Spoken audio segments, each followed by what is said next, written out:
Hello future doctor, আজকের এই ভিডিওটি খুব ইম্পর্টেন্ট হতে চলেছে। তোমরা সকলে জানো যে এমসিসির যে সেকেন্ড রাউন্ড কাউন্সিলিং সেটা কিন্তু এক্সটেন্ড করে দিয়েছে।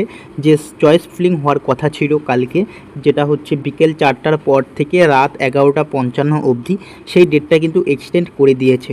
ওকে, তো আজকে কিন্তু ফাইনালি এমসিসির তরফ থেকে কিন্তু চয়েস ফিলিং যে অপশানটা সেটা কিন্তু ওপেন করে দিয়েছে। ওকে, তো তোমরা যদি এখানে দেখো, তোমরা স্ক্রিনে যেটা দেখতে পাচ্ছ এই পাশে তোমরা যদি দেখতে পারো তাহলে হচ্ছে চয়েস লকিং, হয়তো তোমরা লেখাটা বুঝতে পারছো না। ওকে, এই যে চয়েস লকিং যে অপশানটা সেটা কিন্তু ওপেন করে দিয়েছে। ওকে, তোমরা যারা যারা এমসিসি রাউন্ড টু কাউন্সিলিং করেছো, তোমরা যদি চাও কিন্তু চয়েস লক করতে পারো, কিন্তু আমি বলবো যে এখানে কিন্তু এখন তাড়াহুড়ো করে কিন্তু চয়েস লকিং করার কোনো দরকার নেই।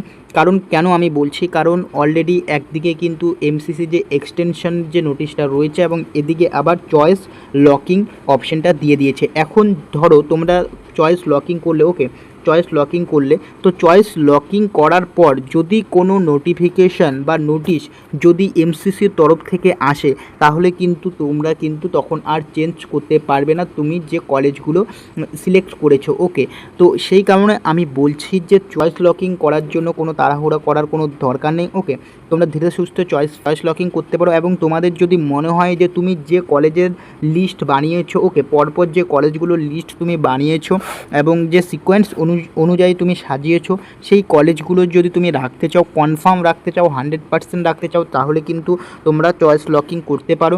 এবং যদি তোমাদের মনে যদি কোনো ডাউট থাকে যে আমি পরবর্তীতে কোনো কলেজ চেঞ্জ করতে পারি, ওকে, তাহলে কিন্তু তোমাদের মনে যদি সেই সমস্ত ডাউট যদি থেকে থাকে তাহলে আমি বলবো যে চয়েস লকিং করার দরকার নেই।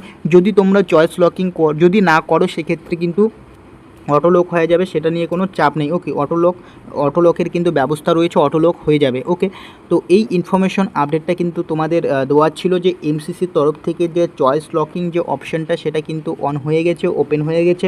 তোমরা চাইলে কিন্তু চয়েস লকিংটা কিন্তু করে নিতে পারো। তো এই ইনফরমেশন আপডেটটা তোমাদের দেওয়ার ছিল। আশা করি তোমাদের ভিডিওটি ভালো লেগেছে।